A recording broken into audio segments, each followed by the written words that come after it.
Shalom saudara, menurut kalender Ibrani pada tanggal 26 September 2022, kita sudah memasuki tahun 5783, yaitu tahun Pegimel.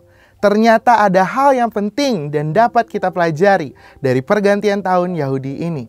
Pada umumnya peristiwa tahun baru dilewati dengan segala kemeriahan seperti berpesta. Tetapi tahukah saudara bahwa di balik kemeriahan yang dilakukan oleh bangsa Yahudi dalam peringatan tahun baru atau yang umum dikenal sebagai Rosh Hashanah ada makna yang lebih dalam. 10 hari pertama setelah tahun baru, orang Israel memiliki tradisi bertobat dan mengakui dosa mereka di hadapan Tuhan. Memang kita hari ini tidak mengikuti tradisi Yahudi, tetapi kita akan mengambil 3 prinsip yang penting dari masa 10 hari pertobatan itu dari sudut pandang Pentakosta. Dalam edisi Voice of Pentecost kali ini, kita akan membahas mengenai 10 hari pertobatan dalam masa Rosh Hashanah.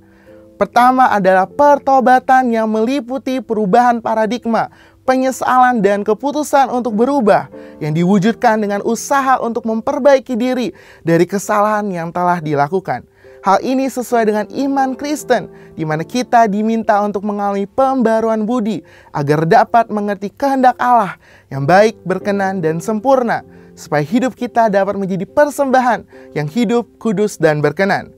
Tujuannya bukanlah untuk menimbulkan intimidasi, tetapi dengan pengakuan dosa kepada Tuhan, kita memohon agar Ia mengampuni dan menyucikan kita dari segala kejahatan. Komitmen untuk hidup benar selaras dengan semangat kekudusan insan Pentakosta, di mana insan Pentakosta dipanggil untuk hidup dalam roh dan bukan dalam daging. Kedua adalah berdoa. Pertobatan yang benar diutarakan melalui doa sebagai wujud penyerahan diri kepada Allah dan kesadaran bahwa tidak dapat bertobat tanpa kekuatan dari Allah. Orang Yahudi mengingat bahwa penting untuk berseru kepada Tuhan selagi Ia mau ditemui, seperti yang terdapat dalam Alkitab. Misalnya seruan pertobatan Elia untuk bangsa Israel, seruan pertobatan Yosia, dan juga Nehemia. Sedangkan dalam kekristenan, pengakuan dosa dan doa sangat berhubungan erat, di mana Rasul Yakobus mengajarkan bahwa kita perlu saling mengaku dosa dan mendoakan agar dapat sembuh dan pulih dari akibat dosa tersebut. Bagi orang Kristen, doa lebih sebagai bentuk komunikasi antara manusia dengan Allah, termasuk dalam hal pertobatan. Marilah kita membangun kembali hubungan dengan Allah melalui doa yang dipimpin oleh Roh Kudus. Hal ketiga yang biasanya dilakukan bangsa Yahudi dalam 10 hari pertobatan adalah berbagi kepada orang yang memerlukan.